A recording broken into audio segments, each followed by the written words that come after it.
Alhamdulillah nahmaduhu wa nasta'inuhu wa nastaghfiruhu wa nastahdihi wa nu'minu bihi wa natawakkalu alayhi wa na'udhu billahi min shururi anfusina wa min sayyiati a'malina man yahdihillahu fahuwal muhtadi wa man yudlil falan tajida lahu waliyyan murshida. Ashhadu an la ilaha illallah wahdahu la sharika lahu wa ashhadu anna nabiyyana Muhammadan abduhu wa rasuluhu arsalahu bil huda wa dinil haqq liyudhhirahu ala ad-din kullihi walau karihal mushrikun. Allahumma salli ala rasulika sayyidina Muhammad wa ali sayyidina Muhammad. Allahumma barik ala sayyidina Muhammad wa ala ali sayyidina wa maulana wa habibina wa munjina wa hadina wa murshidina wa shafi'ina wa imamina wa qudwatina wa qurrati a'yunina Muhammad. كما صليت وباركت على خليلك إبراهيم وآل خليلك إبراهيم في العالمين إنك حميد مجيد.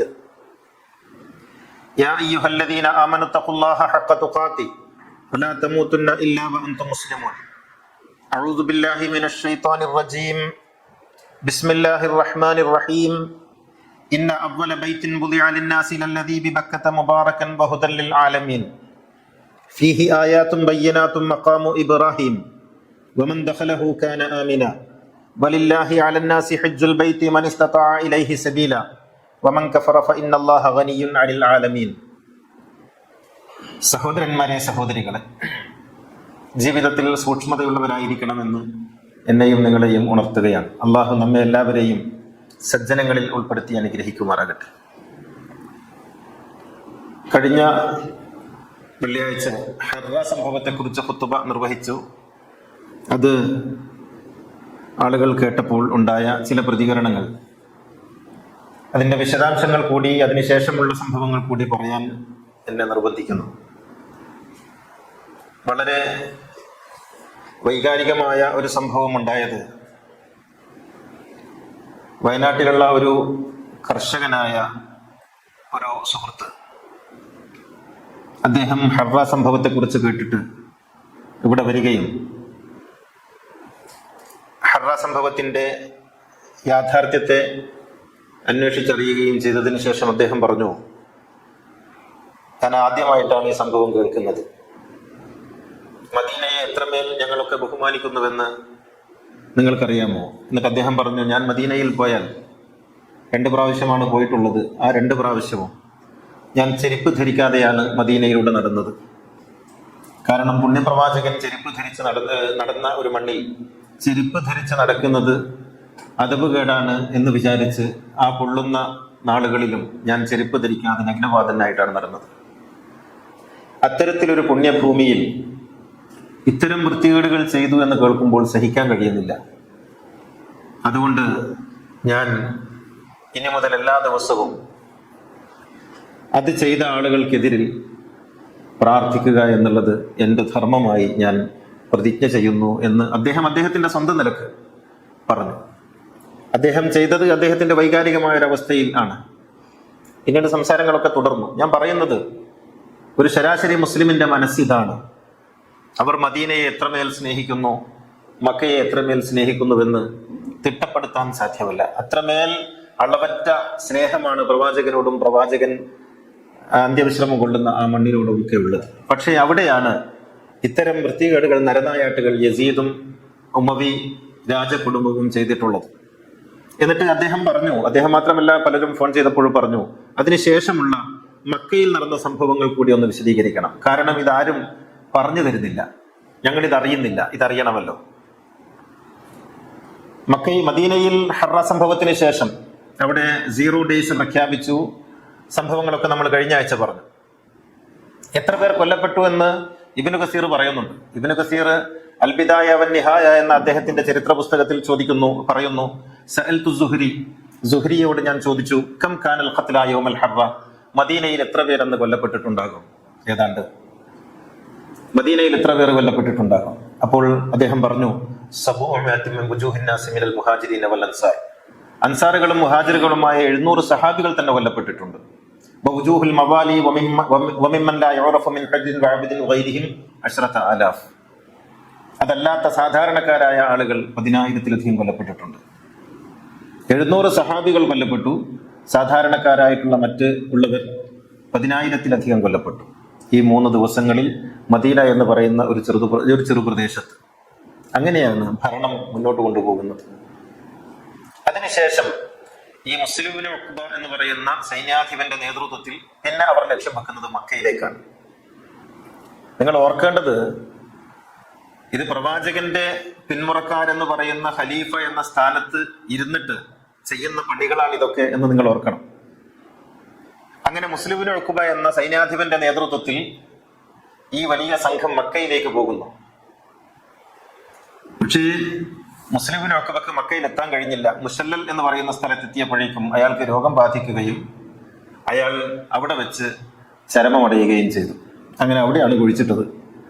അവിടുന്ന് അങ്ങോട്ട് പിന്നെ സൈന്യാധിപനായി Haseen bin നുമൈർ എന്ന് പറയുന്ന മറ്റൊരാളെയാണ് സൈന്യാധിപനാക്കിയത്. ഇത് പിടിച്ചതിനേക്കാൾ വലിയത് മാളത്തിൽ എന്ന് പറഞ്ഞതുപോലെ മുസ്ലിമിനേക്കാളും വലിയ അക്രമിയായിരുന്നു ഈ ഹസീൻ എന്ന് പറയുന്നയാൾ. അങ്ങനെ അയാളുടെ നേതൃത്വത്തിലാണ് മക്കയിലേക്ക് പോകുന്നത്. മക്കയിലേക്ക് പോയിട്ട് അവർ ചെയ്തത് നേരിട്ട് യുദ്ധം ചെയ്യുകയായിരുന്നില്ല. മക്കയെ ചുറ്റുഭാഗത്തു നിന്നും വളഞ്ഞു. ഈ മക്കയിൽ പോയവർക്കറിയാം, ചുറ്റുഭാഗത്തും മലകളാണ്. അതുകൊണ്ട് ഉപരോധിക്കാനൊക്കെ വളരെ എളുപ്പമാണ്. ചെറിയ ചെറിയ പാതകളാണ് ആ നാട്ടിലേക്കുള്ളത്. ആ റോഡ് ബ്ലോക്ക് ചെയ്താൽ തീർന്നു, അത്രയേ ഉള്ളൂ. അങ്ങനെ ചുറ്റും വളഞ്ഞു. അങ്ങോട്ടേക്കുള്ള എല്ലാ സാധനങ്ങളും അവർ തടഞ്ഞു. ഒന്നും അങ്ങോട്ടേക്ക് കിട്ടാതായി. അബ്ദുല്ലാഹിബ്നു സുബൈറും ആളുകളുമാണ് മക്കയിലുള്ളത്. അബ്ദുല്ലാഹിബ്നു സുബൈർ പ്രവാചകന്റെ ശിഷ്യനാണ്. പ്രവാചകന്റെ അമ്മായിയുടെ പേരക്കുട്ടിയാണ്. അപ്പോ അവിടെ അസ്മാ ബിവിയുടെ മകനാണ് അബ്ദുല്ലാഹിബ്നു സുബൈർ. അവിടെ അദ്ദേഹം യസീദിനെ അംഗീകരിക്കില്ലെന്ന് പറഞ്ഞൊരു സമാന്തര ഭരണം നടത്തുകയാണ്. ഭരണം എന്ന് പറയുന്നത് മക്കയുടെ വിശുദ്ധി കാത്തു സൂക്ഷിക്കുക, ഇത്രേ അദ്ദേഹത്തിന്റെ ലക്ഷ്യമുള്ളൂ. അപ്പൊ ഹറമിനകത്ത് തന്നെയാണ് അദ്ദേഹത്തിന്റെ ഓഫീസ്, അവിടെ തന്നെയാണ് എല്ലാവരും ഉള്ളത്. അങ്ങനെ ചുറ്റുഭാഗത്തും 64 ദിവസം ഉപരോധിച്ചു. 64 ദിവസം. ഈ 64 ദിവസം ഉപരോധിച്ചു എന്ന് പറഞ്ഞാൽ വെള്ളം ഉൾപ്പെടെ, അതിനകത്ത് കിട്ടുന്ന സംസം വെള്ളം പോലുള്ള വെള്ളമല്ലാത്ത മറ്റൊന്നുമില്ല, ഭക്ഷണ സാധനങ്ങളൊന്നും ഇല്ല. പക്ഷെ ഇങ്ങനെ ആളുകൾ വരുന്നുണ്ടെന്ന് അറിഞ്ഞതിന്റെ അടിസ്ഥാനത്തിൽ അബ്ദുല്ലാഹിബ്നു സുബൈർ കുറച്ച് ഭക്ഷണ സാധനങ്ങളൊക്കെ കരുതിയിരുന്നു. പക്ഷെ അതൊക്കെ തീർന്നുപോയി. പിന്നെ അതിനിടയിൽ ഇവർ ചെയ്തത്, ഹറമിന്റെ കഅബയുടെ ചുറ്റുമുള്ള പർവ്വതങ്ങളിൽ സൈനികർ താവളം അടിക്കുകയും അവിടെ ഈ തെറ്റുവില്ല് മഞ്ചനീക്ക് എന്ന് പറയും, ഈ തെറ്റുവില്ല് കല്ലേറ് യന്ത്രം സ്ഥാപിക്കുകയും ചെയ്തു. അങ്ങനെ വലിയ ഉരുളം കല്ലുകൾ മണ്ണെണ്ണയിൽ മുക്കി അതിൽ വെക്കുകയും അതിന് തീ കൊളുത്തി കഅബയിലേക്ക് വർഷിക്കുകയും ചെയ്തു. നിങ്ങൾ ആലോചിച്ച് നോക്കണം. ഇന്ന അവ്വല ബൈത്തിൻ ബുദിയ ലിന്നാസി ലല്ലദീ ബിബക്കത മുബാറകൻ വഹുദൽ ലിൽ ആലമീൻ. ഇബ്രാഹിം നബിയാൽ ആദ്യമായി പണി കഴിക്കപ്പെട്ട ദേവാലയമാണ് വിശുദ്ധ കഅബ എന്ന് ഖുർആൻ പറയുന്ന, ആളുകളൊക്കെ ഹജ്ജിന് പോകുന്ന, തവാഫ് ചെയ്യുന്ന, പ്രാർത്ഥിക്കാൻ വേണ്ടി ചെല്ലുന്ന ആ വിശുദ്ധ മന്ദിരം. നമ്മള് ഈ കാര്യങ്ങളൊക്കെ ഇപ്പോ ബാബരി മസ്ജിദ് നമുക്കൊരു വികാരമാണ്. കഴിഞ്ഞ ആഴ്ച ഞാൻ പറഞ്ഞല്ലോ, ബാബരി മസ്ജിദ് പൊളിച്ചു എന്നുള്ളത് ഇന്ത്യയിൽ എല്ലാവരും, മുസ്ലിങ്ങൾ മാത്രമല്ല എല്ലാവരും അതിനെ അപലപിച്ചല്ലോ. നിങ്ങൾ ഓർക്കേണ്ടത്, ബാബരി മസ്ജിദിന്റെ എത്രമേൽ വിശുദ്ധമായ ഒരിടമാണ് കഅബ. ആ കഅബയുടെ ചുറ്റുമുള്ള പർവ്വതങ്ങളിൽ തെറ്റുവില്ല് വെച്ച് വലിയ ഉരുളൻകല്ലുകൾ മണ്ണെണ്ണയിൽ മുക്കി തീ കൊളുത്തി കഅബയിലേക്ക് വർഷിക്കുന്നു. അങ്ങനെ കഅബയുടെ ചുമരുകൾ പൊളിഞ്ഞുപോയി. അത് മൂടിയ വസ്ത്രത്തിന് തീപിടിച്ചു. കഅബയുടെ മേൽക്കൂര കത്തി നശിച്ചു. ഹജറുൽ അസ്വദ് പൊട്ടിപ്പോയി. ഹജറുൽ അസ്വദ് അതിന്റെ ഒരു ഭാഗത്ത് വെച്ച ഒരു കറുത്ത കല്ലാണല്ലോ, ഒരു അടയാളത്തിന്. ആ ഹജറുൽ അസ്വദ് പൊട്ടിത്തെറിച്ചു, കഷ്ണങ്ങളായി മാറി. ഓർത്തു നോക്കണം, ഇതൊക്കെയാണ് ഈ ഭരണാധികാരികൾ, ഉമയ്യ ഗോത്രം, ഇവരൊക്കെ എത്രത്തോളം ഈ ഇസ്ലാമിനെയും മുസ്ലിം സമൂഹത്തെയും അള്ളാഹുവിനെയും അള്ളാഹുവിന്റെ അടയാളങ്ങളെയും ഒക്കെ സ്നേഹിക്കുന്നുണ്ട് എന്ന് അറിയാനും മനസ്സിലാക്കാനും ഈ ചരിത്രം പഠിക്കേണ്ടത് അനിവാര്യമാണ്. അങ്ങനെ അത് കത്തി നശിച്ചു. എന്നിട്ട് കഅബയിലേക്ക് പോകുന്ന ഹാജിമാരെ ഇവർ പല വിധത്തിൽ ആക്രമിക്കുകയും കൊള്ളയടിക്കുകയും ചെയ്തു. ഇതൊന്നും അറിയാതെ പല ഭാഗത്തു നിന്നും കഅബയിലേക്ക് ആളുകൾ വരുന്നുണ്ടല്ലോ. ഇവിടെ ഇങ്ങനെ ഒരു കഅബ പൊളിക്കാൻ വേണ്ടി അക്രമികൾ വന്നിരിക്കുന്നു എന്നൊന്നും ആരും അറിയുന്നില്ല. പല ഭാഗത്തു നിന്നും ആളുകൾ വരുന്നു. അപ്പൊ അവരെയൊക്കെ പിടിച്ച് കൊള്ളയടിച്ച് അവരുടെ കൈകളിലുള്ളതൊക്കെ പോക്കറ്റ് അടിക്കുക എന്നുള്ളതായിരുന്നു സൈനികരുടെ 64 ദിവസത്തെ ജോലി എന്ന് പറയുന്നത്. പുലിപ്പട്ടാളമാണ്, സിറിയയിൽ നിന്ന് വന്നവരാണ്. അങ്ങനെ കഅബ പൊളിഞ്ഞു. താരീഖ് തബ്രീയിൽ പറയുന്നു, ഉഹ്തിരിഖത്തിൽ കഅബത്തു യൗമ സബ്തി ലിസലാസി ലയാലിൻ ഖലൗന മിൻ ശഹ്രി റബീഉൽ അവ്വൽ.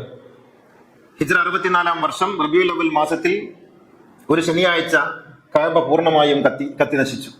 ഫഹ്തിരിഖത്തു സിയാബുൽ കഅബ, കഅബയുടെ കഅബയെ മൂടിയ കില്ല നശിച്ചു. വഹ്തുരിഖത്ത് ഖശ്ബുൽ ബൈത്ത്, അതിന്റെ മേൽക്കൂര കത്തി നശിച്ചു, മരങ്ങളൊക്കെ കത്തി നശിച്ചു. നിങ്ങൾ ഈ എപ്സ്റ്റീൻ ഫയലിനെ കുറിച്ച് പറയുമ്പോൾ ഒരു ഉള്ളതോ ഇല്ലാത്തതാണോ എന്നറിയില്ല, പറയാറുണ്ട് കഅബയുടെ കില്ല അയാളുടെ ചവിട്ടുപടിയായിട്ട് അദ്ദേഹത്തിന്റെ അയാൾ നിന്ദിക്കുന്നതിന് വേണ്ടി കഅബയുടെ കില്ല എവിടെ എങ്ങനെയോ എത്തിച്ചു കൊടുക്കുകയും അവിടെ അത് വിരിക്കുകയൊക്കെ ചെയ്തിട്ടുണ്ടെന്ന്. ഞാൻ പറയുന്നത് എപ്സ്റ്റീനെ ഒരു 1000 മടങ്ങ് എപ്സ്റ്റീനെ നമ്മൾ ഗുണിച്ചാൽ കിട്ടുന്ന ഒരു പേരാണ് യസീദ് എന്ന് പറയുന്നത്. കഅബയുടെ കില്ല കത്തിച്ച് കളയുകയും എന്നിട്ട് അവിടെ പൂർണ്ണമായും നശിപ്പിക്കുകയും ചെയ്തു. റുക്നുൽ യമാനിയുടെയും ഹജറുൽ അസ്വദിന്റെയും ഇടയിലുള്ള ചുമര് കംപ്ലീറ്റ് പൊളിഞ്ഞു പോകണം. അങ്ങനെയാണ് ഹജറുൽ അസ്വദ് പൊട്ടിപ്പോകുന്നത്. ഇങ്ങനെ കഅബയുടെ നാശം ഉറപ്പുവരുത്തുന്നതിന് വേണ്ടി യത്നിക്കുന്നതിനിടയിൽ ഇതിന്റെയൊക്കെ ഉദ്ദേശം അബ്ദുല്ലാഹി ഇബ്നു സുബൈറിനെ എങ്ങനെയെങ്കിലും പുറത്തു കൊണ്ടുവന്ന് അകത്തേക്ക് കയറാൻ ഇവർക്ക് ധൈര്യമില്ല. കാരണം അകത്ത് എത്ര സൈനികരുണ്ടെന്നും അവരുടെ കയ്യിൽ എത്ര ആയുധമുണ്ടെന്നും ഇവർക്ക് അറിയാത്തത് കൊണ്ട് എങ്ങനെയെങ്കിലും പ്രകോപിപ്പിച്ച് പുറത്തേക്ക് ചാടിക്കുക എന്നുള്ളതായിരുന്നു ഉദ്ദേശം. പക്ഷെ അബ്ദുല്ലാഹി ഇബ്നു സുബൈർ പുറത്തു വന്നില്ല. അബ്ദുല്ലാഹി ഇബ്നു സുബൈറിനെ കൊല്ലുക, ഇതായിരുന്നു മുസ്ലിമിനെ ഒക്കെ മരിക്കുമ്പോൾ തന്റെ പിൻഗാമിയാകാൻ പോകുന്ന ഹസീൻ അദ്ദേഹം നൽകിയിട്ടുള്ള ഒരു വസിയത്ത് എന്തെന്ന് വെച്ചാൽ ഖാതിൽ ഇബ്നു സുബൈർ അൽ ഫാസിഖ്, തമ്മാടിയായ അബ്ദുല്ലാഹി ഇബ്നു സുബൈറിനെ കൊല്ലണം എന്നാണ്. അബ്ദുല്ലാഹി ഇബ്നു സുബൈറിനെ കുറിച്ചാണ് ഫാസിഖ് എന്ന് പറയുന്നത്. ഇപ്പോ നമ്മുടെ ഖുത്ബയും പ്രഭാഷണങ്ങളൊക്കെ കേൾക്കുമ്പോൾ ചില ആളുകൾ ചോദിക്കുന്നത് അല്ല ഈ സഹാബികളായ ആളുകളെയൊക്കെ ഇങ്ങനെ പറയാമോ എന്നാണ്.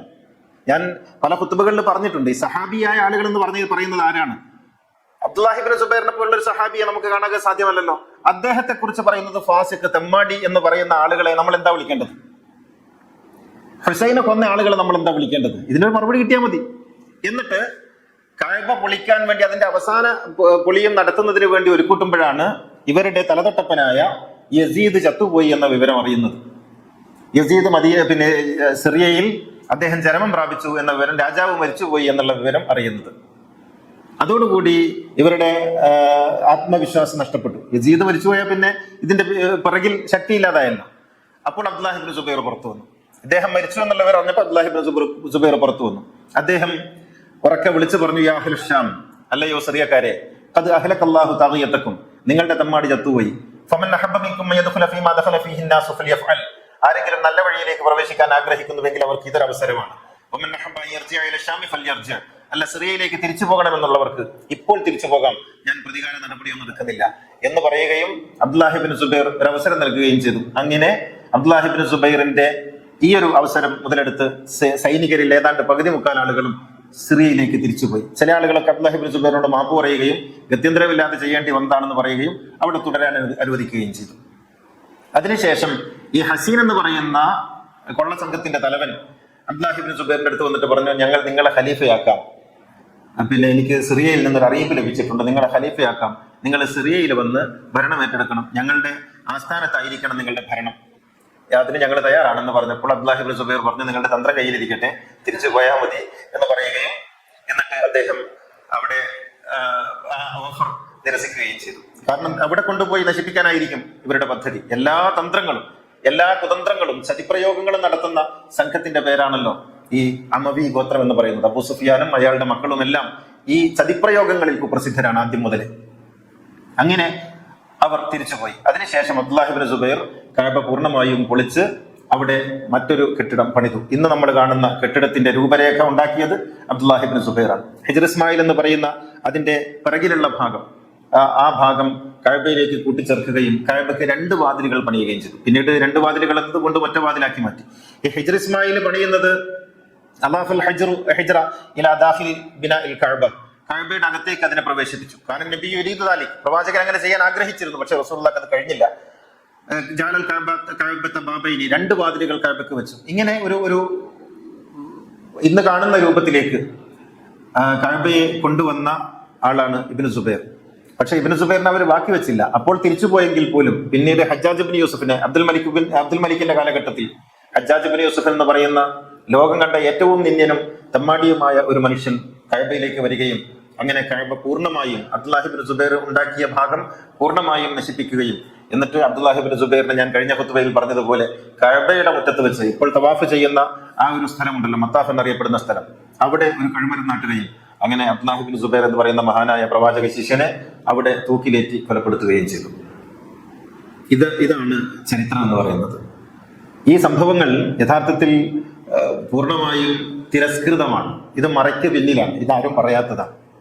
നമ്മൾ കഅബയെ കുറിച്ച് ഇപ്പോ ഈ അവസാന നാളിന്റെ അലാമത്തായിട്ട് ആളുകളൊക്കെ പറയും, ഈ മുസ്ലിയാക്കന്മാരൊക്കെ പ്രസംഗിക്കുമ്പോൾ പറയും കഅബ പൊളിക്കപ്പെടും. എങ്കിൽ ഈ അവസാന നാളൊക്കെ പണ്ടേ സംഭവിച്ചു കഴിഞ്ഞിട്ടുണ്ട്.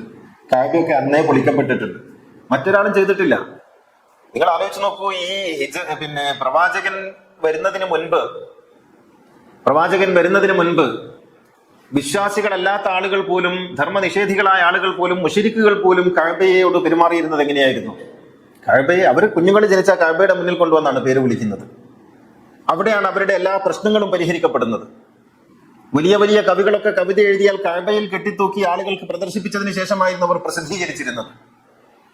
കുടുംബ വഴക്കുകളും രാജ്യപ്രശ്നങ്ങളും എല്ലാം അവിടെയായിരുന്നു ചർച്ച ചെയ്തിരുന്നത്. ഇത്രമേൽ മഹത്തായി ലോക ജനത കണ്ടിരുന്ന ഒരു വിശുദ്ധ മന്ദിരത്തെ ഇപ്പോഴും കിതാബുകളിൽ തർലിയത്ത് ചെല്ലുന്ന ആളുകൾ ആ മന്ദിരത്തോട് പുലർത്തിയ സമീപനത്തെ കുറിച്ചാണ് ഞാൻ പറയുന്നത്. ഈ ചരിത്രമൊക്കെ അറിയണ്ടേ, ഈ ചരിത്രമൊക്കെ പഠിക്കണ്ടേ? എന്നിട്ട് അറിയണം ആരായിരുന്നു ഇസ്ലാമിനെ നശിപ്പിച്ചത്, ആരായിരുന്നു. എന്നിട്ട് ഇന്ന് നമ്മൾ കൊണ്ടു നടക്കുന്ന ഈ ഇസ്ലാം ഉണ്ടല്ലോ, ഇന്ന് നമ്മൾ കൊണ്ടു നടക്കുന്ന ഈ പള്ളിയും മിനാരവും ഓഫീസും സംഘടനയും സെറ്റപ്പും ഈ ചരിത്രവും ഈ ആചാരങ്ങളും എല്ലാം ഇത് ഇവരുണ്ടാക്കിയതാണ്. ഇതാണ് നമ്മൾ മനസ്സിലാക്കേണ്ടുന്ന സംഗതി. ഇത് ഇവരുണ്ടാക്കിയതാണ്. ഏത്?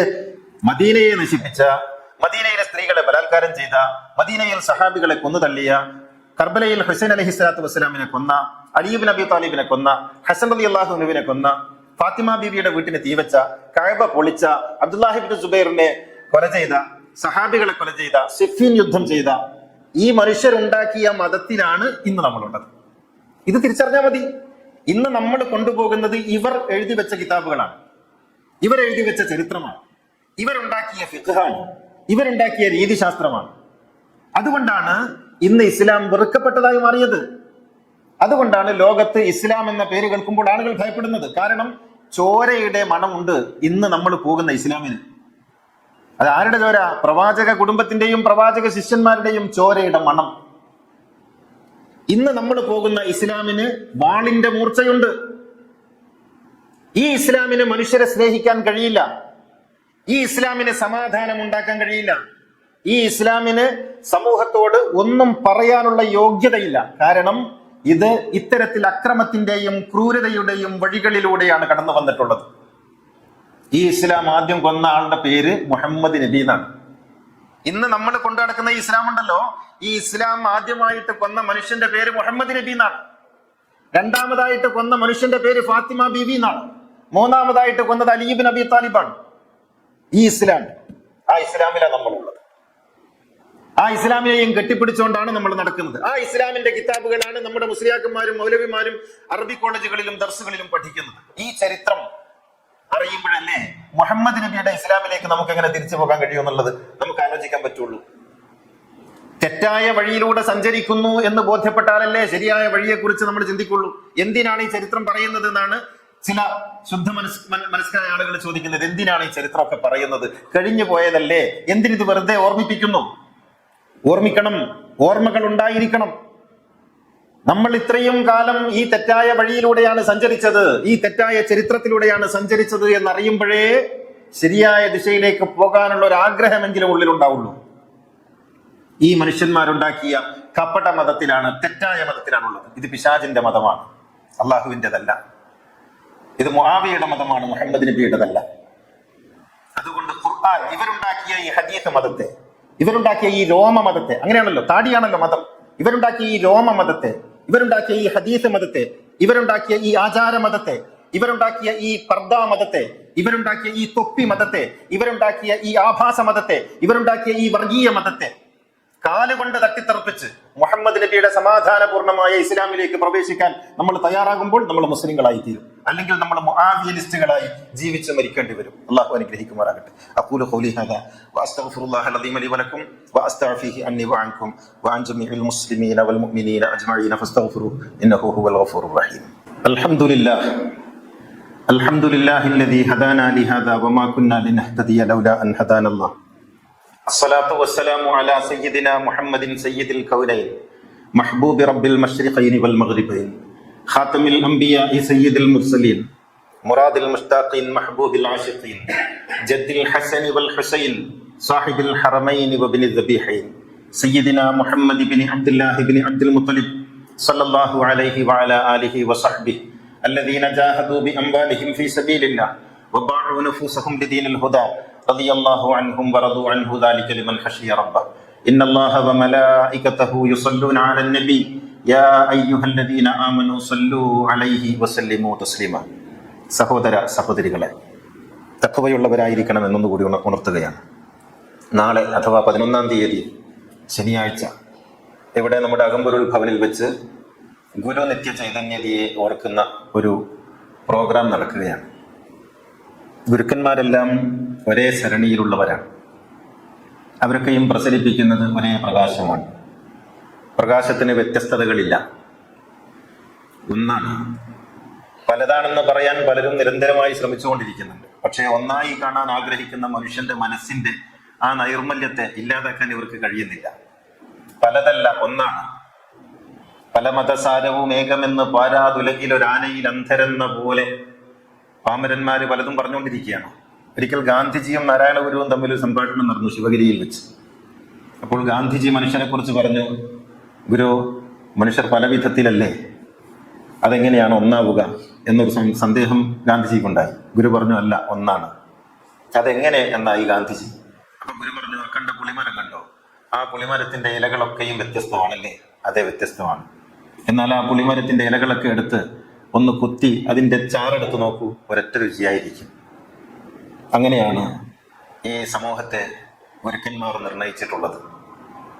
മനുഷ്യന്മാരെ കുറിച്ച് പ്രവാചകൻ പറഞ്ഞു, അന്നാസു സവാസിയൻ കഅസ്നാനിൽ മുഷ്തി, മനുഷ്യർ ചെറുപ്പിന്റെ പല്ല് പോലെ സമന്മാരാണ്, ഏറ്റക്കുറച്ചിലുകളില്ല. എല്ലാ മതങ്ങളും മനുഷ്യന്റെ നന്മയ്ക്ക് വേണ്ടിയാണ് പ്രവർത്തിക്കുന്നത്. അതുകൊണ്ടാണ് ഖുർആൻ പറഞ്ഞത്, ഇഞ്ചീലിന്റെ ആളുകൾ ഇഞ്ചീൽ അനുസരിച്ച് വിധിക്കാൻ, തൗറാത്തിന്റെ ആളുകൾ തൗറാത്ത് അനുസരിച്ച് വിധിക്കാൻ. ഖുർആൻ പറഞ്ഞത് അതുകൊണ്ടാണ്. തൗറാത്തിന്റെ ആളുകൾ ഖുർആൻ അനുസരിച്ച് വിധിക്കാൻ ഖുർആൻ പറഞ്ഞിട്ടില്ല, വിധിക്കരുതെന്നാണ് പറഞ്ഞിട്ടുള്ളത്.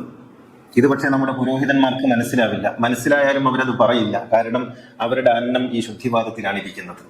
പക്ഷേ നാം ഈ പള്ളിയിൽ വെച്ച് ഗുരുവിനെ ഓർക്കുന്നു. ഗുരു നിത്യ ചൈതന്യതി എന്ന് പറയുന്നത് ഒരു കാലഘട്ടത്തിൽ ലോകം ഇങ്ങനെയും ഒരു സന്യാസിയോ എന്ന് അത്ഭുതപ്പെട്ട ഒരു മഹാപുരുഷനായിരുന്നു. അദ്ദേഹം ഖുർആന് വ്യാഖ്യാനം എഴുതിയിട്ടുണ്ട്, സുവിശേഷങ്ങൾക്ക് വ്യാഖ്യാനം എഴുതിയിട്ടുണ്ട്, മുസ്നവി അദ്ദേഹം എഴുതിയിട്ടുണ്ട്. ഇങ്ങനെ മഹാഗുരുക്കന്മാരെ ഒരുപോലെ ആദരിക്കുകയും സ്നേഹിക്കുകയും ചെയ്ത ഒരു യുഗപുരുഷനായിരുന്നു ഗുരു നിത്യ ചൈതന്യതി എന്ന് പറയുന്ന 27 വർഷങ്ങൾക്ക് മുമ്പ് മരിച്ചുപോയ ഒരാൾ. അദ്ദേഹത്തെ നമ്മൾ അകമ്പറിലൂടെ ഓർക്കുകയാണ്. നാളെ 3 മണിക്ക് കഴിയുന്ന ആളുകളൊക്കെ അതിൽ വരണം. ഏത് ഗുരുക്കന്മാരെ ഓർക്കുന്നതും ധ്യാനമാണ്. അതേക്കാൾ വലിയ ധ്യാനമില്ല, അതേക്കാൾ വലിയ ആരാധനയുമില്ല. അതുകൊണ്ട് ഈ മഹത്തായ ധ്യാനത്തിലേക്ക് നിങ്ങളേവരെയും ഞാൻ ഹൃദ്യമായി ക്ഷണിക്കുന്നു. അള്ളാഹു അനുഗ്രഹിക്കുമാറാകട്ടെ. اللهم اغفر للمؤمنين والمؤمنات والمسلمين والمسلمات الأحياء منهم والأموات إنك مجيب الدعوات وقاضي الحاجات طيب ثراهم وجعل الجنة مأواهم ربنا آتنا في الدنيا حسنة وفي الآخرة حسنة وقنا عذاب النار ربنا اغفر لنا ولإخواننا الذين سبقونا بالإيمان ولا تجعل في قلوبنا غلا للذين آمنوا ربنا إنك رؤوف رحيم وآخر الدعاء الحمد لله.